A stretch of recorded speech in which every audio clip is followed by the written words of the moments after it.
पूर्णमनपूर्णमिदं पूर्णात् पूर्णमुदच्यते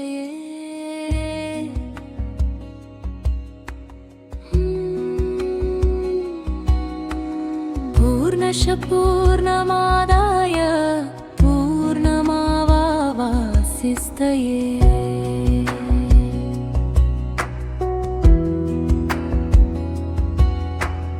என்னுடைய பாபா என்னுடைய பாபா உடைய பாபா சாந்தியின் கடல் என்னுடைய பாபா சக்தியின் கடல் என்னுடைய பாபா அன்பின் கடல் என்னுடைய பாபா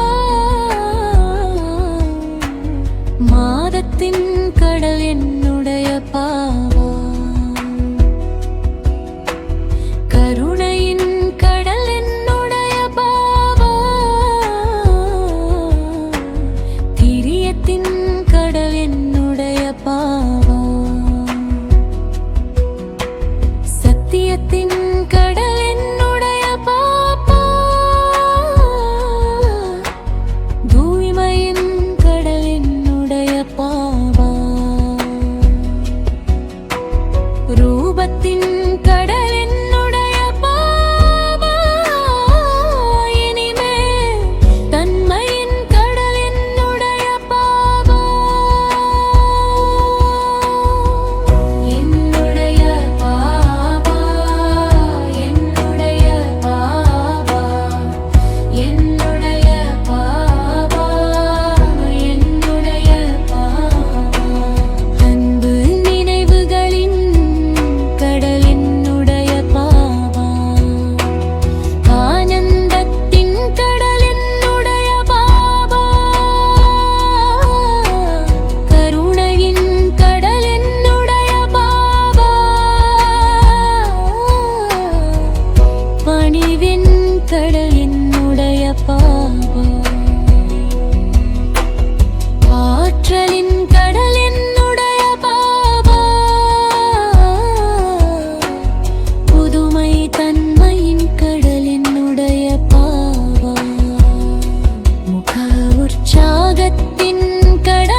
அதிசயத்தின் கடல் என்னுடைய பாபா,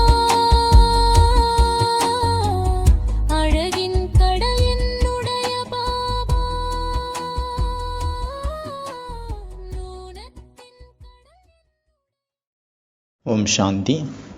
இன்று மேரா பாபா பட்டியினுடைய கடைசி நாள், 41வது நாள். இந்த பட்டியினுடைய ரொம்ப ஸ்பெஷலான விஷயம் என்ன அப்படின்னா, கடல் அப்படிங்கிறது தான் ரொம்ப விசேஷமான விஷயம். நம்ம ஒவ்வொரு முரளியையும் கடலோடு ஒப்பிட்டு நம்ம பாயிண்ட்ஸ் எடுத்தோம். அதனால் இந்த பட்டியினுடைய விசேஷத்தா இதுதான். இந்த கடலோட ஒப்பிடக்கூடிய விஷயமா இருந்தது. வண்டர்ஃபுல்லாக இருந்தது. டெய்லி 7 கடலை நம்ம பார்த்தோம். அப்போ 41 நாள், 41 × 7 எத்தனை ஆச்சு? 287 கடலை நம்ம பார்த்தோம்.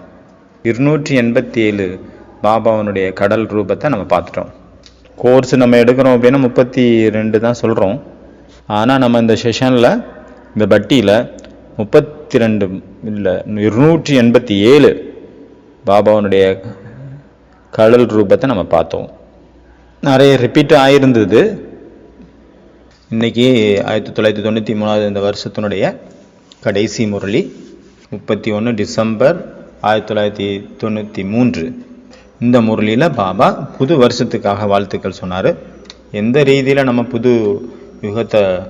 புது வருஷத்தை கொண்டாடுறோம், புது யுகத்தை எப்படி நம்ம வெல்கம் பண்ணணும், இந்த ஒரு விஷயத்தை இந்த முரளியில் பாபா நமக்கு புரிய வச்சார். முரளியோடைய தலைப்பு, புது வருஷத்தில் ஊக்கம் உற்சாகத்தில் பறந்து செல்லுங்கள், மகாதானி வரதானி ஆகி வீணானதை விடுங்கள். யார் ஆதார மூர்த்தியாக இருக்காங்க, அவங்க பொறுப்பாளிகளாக இருக்காங்க. எப்படி ஃபேமிலியில் ஆதாரமாக இருக்காங்க, அதாவது ஃபேமிலி ரொம்ப சப்போர்ட்டிவாக இருக்காங்க.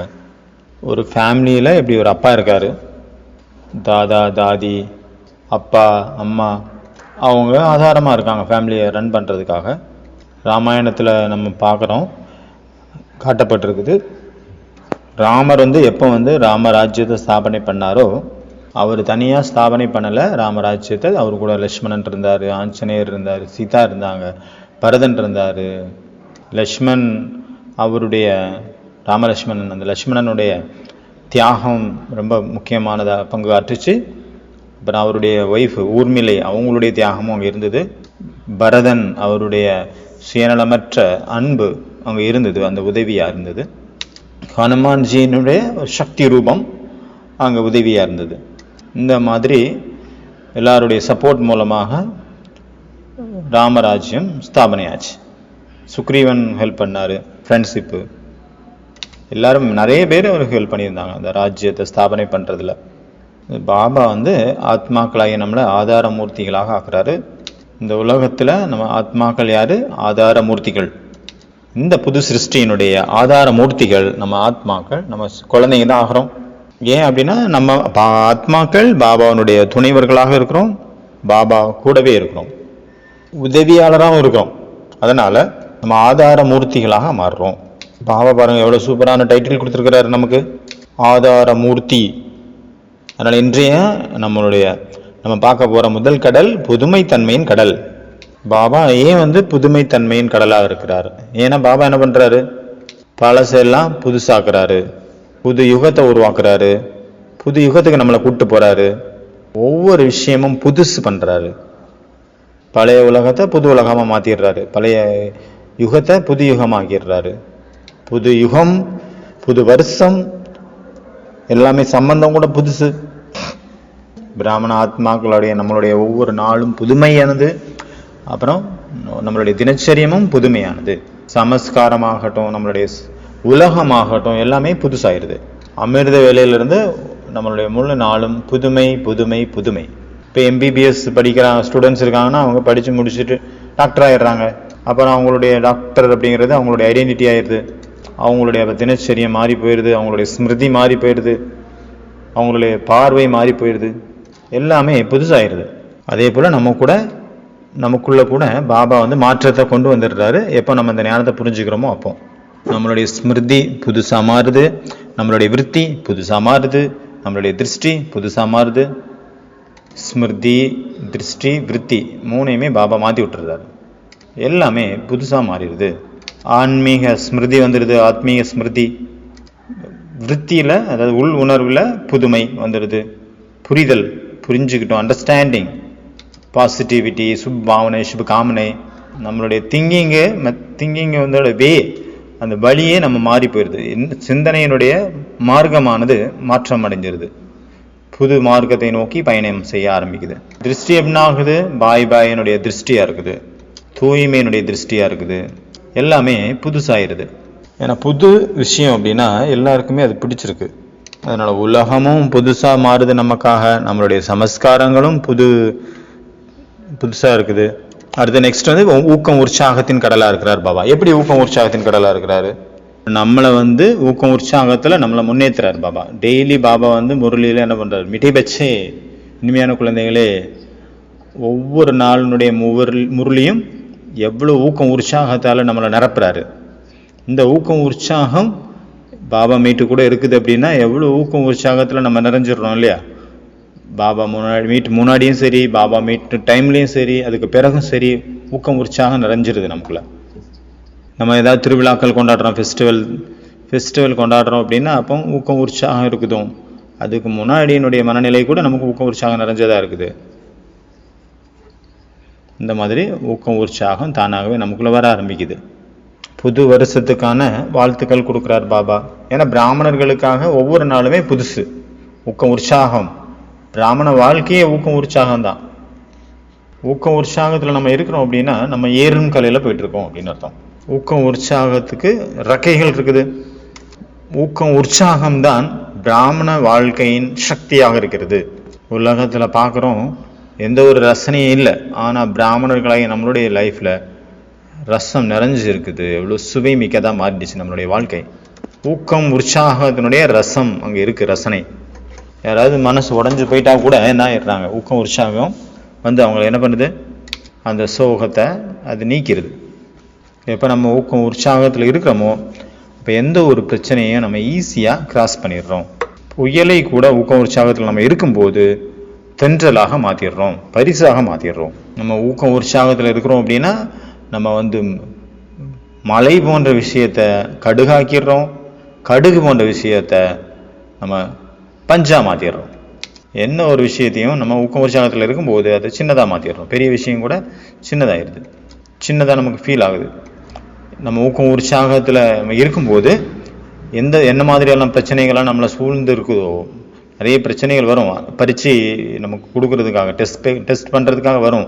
ஆனாலும் நம்ம அதை என்ன ஃபீல் பண்ணிக்கிறோம்? அது டெஸ்ட் பேப்பர், எக்ஸாம் பேப்பர், அது ஒரு என்டர்டைன்மெண்ட்டாக நம்ம எடுத்துக்கிறோம். அதனால் ஊக்கம் உற்சாகத்தில் இருக்கக்கூடிய புது யுகத்தின் நம்ம யார்? ஆதார மூர்த்திகள். அதனால் ஊக்கம் உற்சாகம் அதுதான் அழியாத உற்சாகம். இந்த கல்பத்தினுடைய அழியாத ஒரு விழா, ஊக்கம் உற்சாகத்தினுடைய விழா. அடுத்து நெக்ஸ்ட் பாபா வரதானங்களின் கடலாக இருக்கிறார். 2வது பாயிண்ட், வரதானம் இல்லை, மகாதானத்தின் கடலாக இருக்கிறார் பாபா. ஏன் வந்து பாபா மகாதானத்தின் கடலாக இருக்கிறார், மகாதானியின் கடலாக இருக்கிறார்? மகான் கொடுக்குறாரு, மகான் ஆக்குறாரு நம்மளை, ஒரு எல்லாத்துக்கு தானம் கொடுக்குறாரு, மகாதானியாக நம்மளை மாத்துறாரு. இப்படி சூரியனுடைய கிரணங்கள் இந்த பூமியை நோக்கி பாயும் பொழுது சூரியனுடைய கிரணங்கள் கொடுக்குது, அவ்வளோதான், கொடுத்துட்டே இருக்குது. அதே போல் பாபா கூட டெய்லி நம்ம குழந்தைங்களுக்கு கொடுத்துட்டே இருக்கிறாரு, ஒவ்வொரு க்ஷண நேரமும். அப்படி தானே? அதனால தான் நம்ம பாபாவை மகாதானி அப்படின்னு சொல்கிறோம். மகாதானத்தின் கடலாக இருக்கின்றார் மேரா பாபா. மகாதானி எப்படி ஆகிறது, மகாதானம் கொடுக்குறவரா எப்படி ஆகிறது, இதையும் பாபா நமக்கு சொல்லி கொடுத்துருக்கிறாரு. எப்படி வந்து தானம் அப்படின்னா என்ன அர்த்தம்? கரெக்டான வார்த்தை, ஆன்மீக வார்த்தை, உதவி பண்ணுறது, அவ்வளோதான், ஹெல்ப் பண்ணுறது. தானம் என்றால் என்ன அர்த்தம்? ஆன்மீக சகயோகம், ஆன்மீக உதவி, ஆன்மீக ஒத்துழைப்பு. எப்படி அவங்க வந்து இப்படி கொடுத்துட்டே இருக்காங்க பாபாவுக்கு. பாபா வந்து எப்போவுமே சதா கொடுத்துட்டே இருக்கிறாரு, அவர்கிட்ட இருந்து சதா போயிட்டே இருக்குது. அதே போல் நம்மளும் சதா இடைவிடாமல் 24 மணி நேரம் 24/7 நம்ம கொடுத்துட்டே இருக்கணும். யார் வந்து நம்மளுடைய தொடர்பில் வராங்களோ, சம்பந்த தொடர்பில் அவங்களுடைய முன்னேற்றம் ஏற்படணும், அவர்கள் நன்மை அடையட்டும், ஏதாவது ஒன்று நம்மகிட்ட தான் எடுத்துகிட்டு போகணும். ஞானம், சக்தி, குஷி, சந்தோஷம். ஞானம், குணம், சக்தி, இதுதானே கஜானா. இந்த 3 விஷயத்தையும் நம்ம வந்து தானம் பண்ணணும். யார் மகாதானிகளாக இருக்காங்க அவங்களால தானம் கொடுக்காம இருக்க முடியாது. ஒவ்வொரு நாளும் தானம் கொடுத்துட்டே இருக்கிறாங்க. நிரந்தரமாக மகாதானி ஆகணும். நெக்ஸ்ட் வந்து வரதானங்களின் கடலாக இருக்கிறார் பாபா. சரி, பாபா எப்படி வரதானங்களின் கடலாக இருக்கிறாரு? டெய்லி பாபா முரளியில் டெய்லி வரதானம் கொடுக்குறாருல. இப்படி பாபா மீட்டில் பாபா வராரு அப்படின்னா பாபாவுடைய முகத்தை நம்ம பார்க்குறோம்.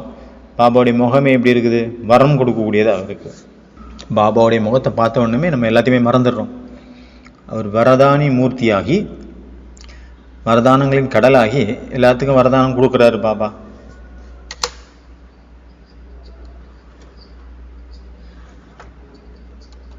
பாபா நமக்காகவும் சொல்லியிருக்காரு. எப்படி நம்ம கோவிலில் இருக்கக்கூடிய சிலைகள் இருக்குது, நம்மளுடைய பூஜ்ய ஸ்வரூபம், பூஜைக்குரிய ஆத்மாவுடைய ஸ்வரூபம். அந்த ஸ்வரூபத்தில் நம்மளுடைய மூர்த்தி ரூபத்தில் கூட நம்மகிட்ட இருந்து வரதானங்கள் போயிட்டே இருக்குது. இப்போ வரைக்கும் அந்த சிலைகள் வரம் கொடுத்துட்ருக்குது, வரதானம் கொடுத்துட்ருக்கு. அதே போல் நம்ம வரதான மூர்த்தி ஆகிருக்கிறோமா அப்படின்னு செக் பண்ணணும். நம்மளுடைய சம்பந்தம் தொடர்பில் வராங்க அப்படின்னா அவங்களுக்கு அனுபவம் ஆகணும். ரொம்ப கோபமான ஒரு ஆத்தர் வராரு, பயங்கர கோபக்காரரு, யாரோ ஒருத்தவங்க நம்மளை நிந்தனை பண்ணுறதுக்காக வராங்க. அப்போ நம்மளுடைய சம்பந்தம் தொடர்பில் வந்தோடனே அவங்க என்ன ஆயிடணும்? சீத்தளமாயிடணும், சாந்தமாயிடணும். அந்த மாதிரி நம்ம வரதானி மூர்த்தி ஆகணும், வரதான சுரூபத்தில் நிலைச்சிருக்கணும். அதுக்காக பொறுத்து கொள்ளும் சக்தி, சகித்து கொள்ளும் சக்தி ரொம்ப முக்கியம். பொறுமை சக்தி இருக்குது அப்படின்னா நம்ம ஈஸியாக அந்த சுச்சுவேஷனை நம்ம ஹேண்டில் பண்ண முடியும், சாந்தமாக்க முடியும் தன்னுடைய வரதான மூர்த்தியின் சுரூபத்தின் மூலமாக. இந்த ஒரு வரதானம் ரொம்ப ரொம்ப அமூல்யமானது, விலை மதிப்பற்றது. அந்த பொறுமை சக்தி அதுவும் ரொம்ப ரொம்ப அமூல்யமானது, விலை நிர்ணயம் பண்ண முடியாத அந்த அளவு உயர்ந்த ஒரு பொருள். ஆனால் கரெக்டான டைமில் அதை நமக்கு யூஸ் பண்ண தெரிஞ்சிருக்கணும். நம்ம எப்போ மகாதானி ஆகிறோமோ அப்போ நமக்குள்ளே இருக்கக்கூடிய வீணான விஷயங்கள் எல்லாம் ஸ்டாப் ஆயிடுது. நம்ம அப்புறம் என்ன ஆயிடுறோம்? வீணானது போயிடுச்சுன்னா சமர்த் ஆயிடுறோம். சமர்த் ஸ்மிருதினுடைய சுவிட்சை நம்ம ஆன் பண்ணுறோம். சமர்த் அப்படின்னா சாமர்த்தியசாலியான ஒரு ஸ்திதி, எல்லாமே பர்ஃபெக்ட், ஒரு அத்தாரிட்டி சுரூபம். அப்புறம் வந்து அடுத்த கடல் வந்து பிரகதியின் கடலாக இருக்கிறார் பாபா.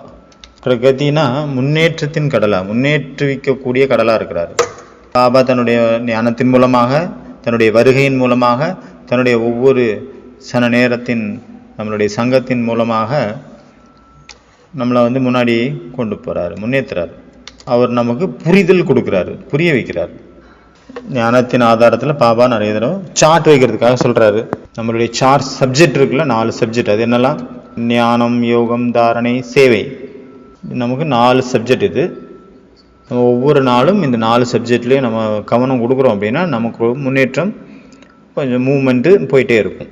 ஒவ்வொரு இன்ச்சாக என்னுடைய யோகா எப்படி இருக்குது, என்னுடைய ஞானம் எப்படி இருக்குது, தாரணை மற்றும் ஞானம் மற்றும் யோகா, இந்த 3 விஷயத்தில். அப்புறம் சேவை, 4 விஷயத்துலையும் செக்கிங் போயிட்டே இருக்கணும். 4மே பேலன்ஸாக இருக்கணும். 4ம் இதனுடைய பர்சன்டேஜ் எவ்வளோ இருந்தது, ஒவ்வொரு நாளும் இதை செக் பண்ணிகிட்டே இருக்கிறோம் அப்படின்னா நம்மளுடைய முன்னேற்றம் அங்கே ஏற்படும், நம்மளுடைய பிரகதி ஏற்படும். அதனால் நம்ம பாபாவை பிரகதியின் கடலாக இருக்கிறார், முன்னேற்றத்தின் கடலாக இருக்கிறார். இதன் மூலமாக தன்னுடைய மாற்றமும் ஏற்படுது. நம்மளுடைய விதியில் கூட புதுமை வருது. அதாவது அதுலேயும் மாற்றம், அதாவது புதுமை. நம்ம பிரயோகத்தில் கூட புதுமை தன்மை வந்துடுது. அதனால் மற்றவங்களுக்கு கூட முன்னேற்றுவதற்கான புதுமை தன்மைகளை கொண்டு வராங்க. சேவையில் கூட புதுமை தன்மை வருது. புதுமை தன்மையை நம்ம எவ்வளோக்களவு புகுத்துறோமோ அந்த அளவு நம்ம ஊக்கம், உற்சாகம் அனுபவம் பண்ணுறோம். தீவிர புருஷாத்தியாகவும் நம்ம மாறுறதுக்கான அங்கே நிலை ஏற்படுது. தீவிர புருஷாத்தி ஆகிறோம். இதனுடைய அனுபவம் கூட நம்ம பண்ணுறோம். அடுத்தது கஜானாக்களின் கடலாக இருக்கிறார் பாபா. பாபா எப்படி கஜானாக்களின் கடலாக இருக்கிறாரு? பாபா கிட்ட நிறைய கஜானா இருக்குது, பண்டாராவே இருக்குது, அவர்கிட்ட சுரங்கமே இருக்குது. இந்த பாபா நமக்கு கொடுத்துருக்கிறாரு, நேரம் கொடுத்துருக்கிறாரு, சம்பத்தி கொடுத்துருக்கிறாரு, சமயம் கொடுத்துருக்கிறாரு. எந்த விஷயத்துக்கு சம்பத்தி கொடுத்துருக்காரு? சம்பத்தினா சொத்து. ஞானம், ஞானத்தினுடைய சம்பத்தி கொடுத்துருக்கிறாரு. சமயம், சங்கமத்தினுடைய விலை மதிப்பற்ற ஒரு சமயம் நமக்கு கிடைச்சிருக்கு. அதாவது இந்த நேரத்தில் நம்மளே மாற்றிக்க முடியும். அப்புறம் சங்கல்பம், நம்மளுடைய சங்கல்பம் ஒவ்வொரு நேரமும் சிரேஷ்டமாக இருக்கணும். அடுத்து நெக்ஸ்ட் வந்து சேவைகளின் கடல் பாபா. ஏன்னா நம்ம ஒபீடியன்ட் சர்வெண்ட்டாக இருக்கிறோம். சேவை எல்லாத்த விட பெரிய சேவை பண்ணுறாரு. குழந்தைங்களா நமக்கு கூட புது புது ஐடியாஸ் கொடுக்குறாரு. எப்படி சேவையில் முன்னாடி கொண்டு போகிறது, அதை எப்படி டெவலப் பண்ணுறது, பாபா வந்து ஐடியா கூட கொடுக்குறாரு. இந்த முரளியில் எப்படி ஒரு அசோசியேஷன் ஏதாவது இருக்குது அப்படின்னா, இல்லைனா ஒரு வர்க்கம் விங்ஸ் இருக்குது, ஒரு துறை இருக்குது அப்படின்னா, அங்கே நம்ம போகிறோம் அப்படின்னா அங்கே ஏற்கனவே அவங்க ஸ்டேஜ் க்ரியேட் பண்ணியிருக்காங்க. நம்ம போய் ஸ்பீச் பண்ணணும், அவ்வளோதான். ஏற்கனவே ஸ்டேஜ் ரெடியாக இருக்குது, ஆட்களும் இருக்காங்க. அப்போ நம்ம ஏற்கனவே உருவாக்கப்பட்டுச்சு, நம்ம எந்த கஷ்டப்படல. நம்ம போய் நம்ம ஈஸியாக பாபாவுடைய அறிமுகத்தை மட்டும் கொடுத்தா போதும். இண்டஸ்ட்ரியலிஸ்ட் இருக்காங்க, பெரிய கார்பரேட்டர்ஸ் இருக்காங்க, பெரிய பிஸ்னஸ் மேன்ஸ் இருக்காங்க அப்படின்னா அவங்கக்கிட்ட நம்ம போகிறதுக்கு வந்து அவ்வளோன்னு ஈஸி கிடையாது. பாபான்னு சொல்கிறாரு, அவங்களுடைய செக்ரட்டரிஸ் இருப்பாங்க.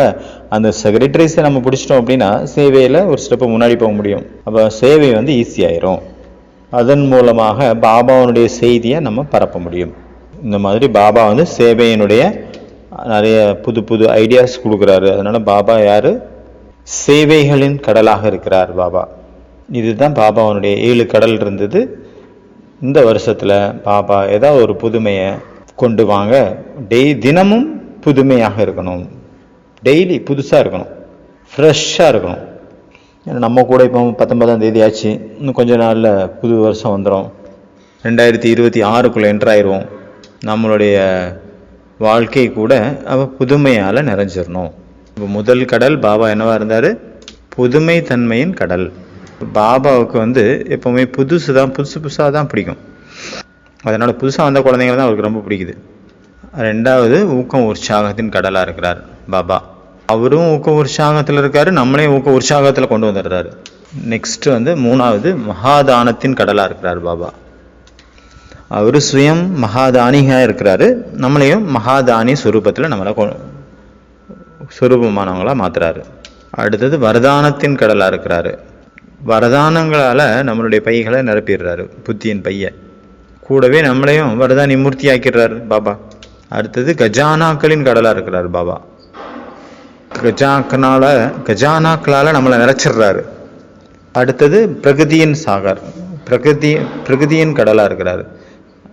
அதாவது முன்னேற்றத்தின் கடலாக இருக்கிறாரு. ஒவ்வொரு நேரமும் நம்ம முன்னேற்றம் தான். அதுக்கு என்ன பண்ணணும்னு சொன்னார் பாபா? சார்ட் வைக்க சொன்னார். அடுத்தது சேவையின் கடலாக இருக்கிறாரு. சேவை எந்த மாதிரி செய்யணும், யாருக்கு சேவை பண்ணணும், எப்படி சேவையை நம்ம முன்னாடி கொண்டு போகணும், அதனுடைய நிறைய ஐடியா பாபா கொடுக்குறாரு. எக்ஸிபிஷன் இருக்குது, நிறைய மேலா பண்ணுறீங்க, எல்லாமே முடிஞ்சிருச்சு. ஆனால் இப்போ என்னெல்லாம் இருக்குதோ ரொம்ப பெரிய பெரிய ஆஃபீஸர்ஸ், பெரிய ஸ்பீக்கரு, விஐபி, அவங்களுக்கு நீங்கள் சேவை பண்ணீங்க அப்படின்னா அது நல்ல விதத்தில் நல்ல சேவையாக மாறும். நல்ல விதத்தில் சேவை இன்னும் முன்னாடி போகும், அடுத்த ஸ்டெப்புக்கு போகும். இதுதான் இன்றைய நம்மளுடைய 7 கடல். ஓம் சாந்தி. எல்லாம் ஸ்டடியாக உட்காருங்க. ஸ்திரமாக தன்னுடைய மனசை ஸ்திரப்படுத்துங்க.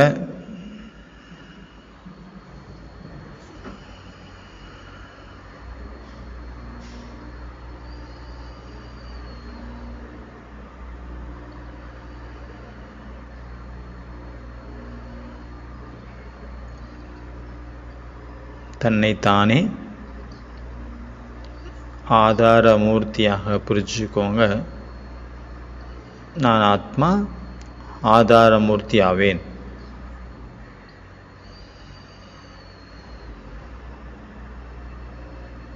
நான் ஆத்மா ஆதார மூர்த்தி.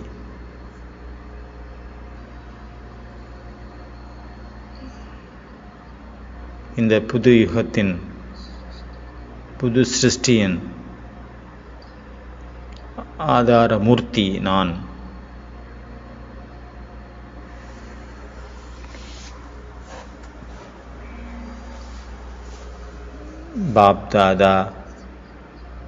பாப்தாதாவின் உதவியாளனாக இருக்கிறேன், துணைவனாக இருக்கிறேன்.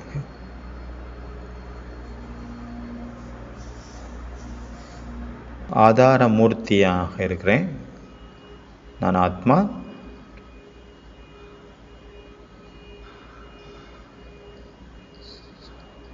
இந்த சிருஷ்டியின் ஆதார மூர்த்தி. அனுபவம் பண்ணுங்க. இந்த சிருஷ்டியினுடைய ஃபவுண்டேஷனில் நான் உட்காந்துருக்கிறேன்.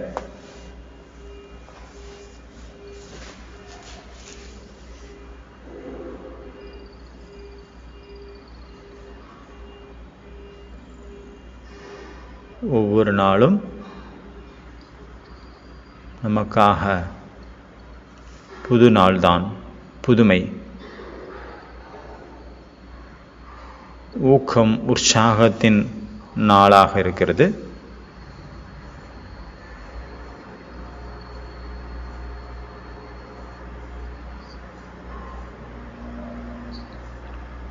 ஊக்கம், உற்சாகம் நிறைந்த வாழ்க்கை இந்த பிராமண வாழ்க்கை.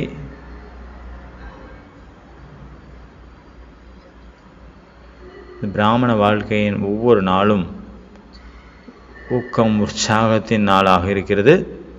ஒவ்வொரு நாளும் மகாதானி, வரதானி ஆகி வீணானதை நிறுத்த வேண்டும், வீணானதை முடிக்க வேண்டும். ஒவ்வொரு ஆத்மாவினுடைய குணம், சக்தி மற்றும் ஞானத்தின் மூலமாக நிறைக்க வேண்டும். ஞானம், குணம், சக்தியின் மூலமாக ஒவ்வொரு ஆத்மாவையும் நிறைக்கணும். தன்னை தானே வரதானி மூர்த்தியாக, மகாதானியாக, மூர்த்தியாக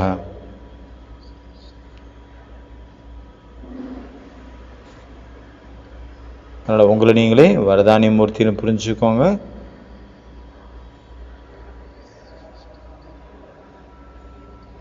இந்த சிருஷ்டியினுடைய ஆதார மூர்த்தியாக இருக்கிற ஓம் சாந்தி.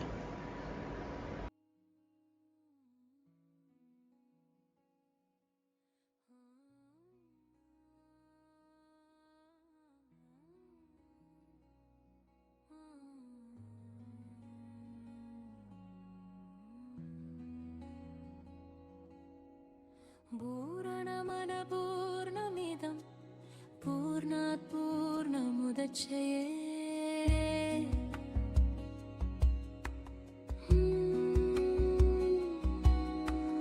पूर्णश पूर्णमादाय पूर्णमावावशिष्यते.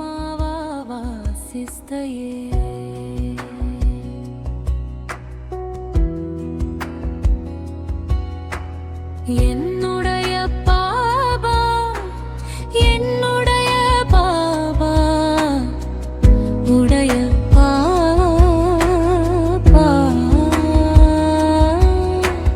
சாந்தியின் கடல் என்னுடைய பாபா, சக்தியின் கடல் என்னுடைய பாபா, அன்பின் கடல் என்னுடைய பாபா, மாதத்தின் கடல் என்னுடைய பாபா, கருணையின் கடல் என்னுடைய பாபா, திரியத்தின் கடல் என்னுடைய பாபா, சத்தியத்தின் கடல் என்னுடைய பாபா, தூய்மையின் கடல் என்னுடைய பாபா, ரூபத்தின் கடல் என்னுடைய பாபா, இனிமேல் தன்மையின் கடல் என்னுடைய பாபா,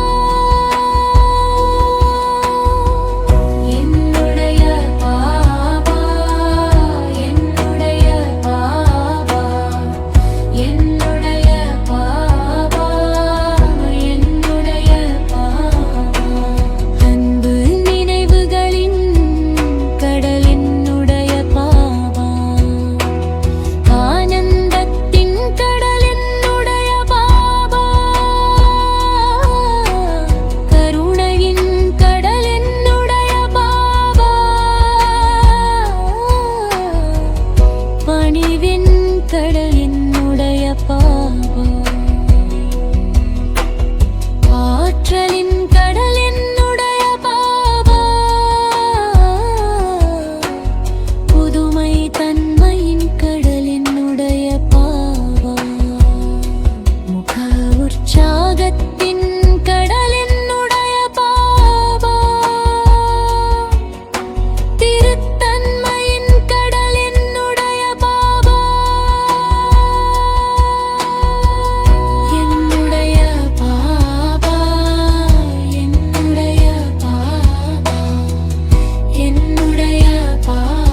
என்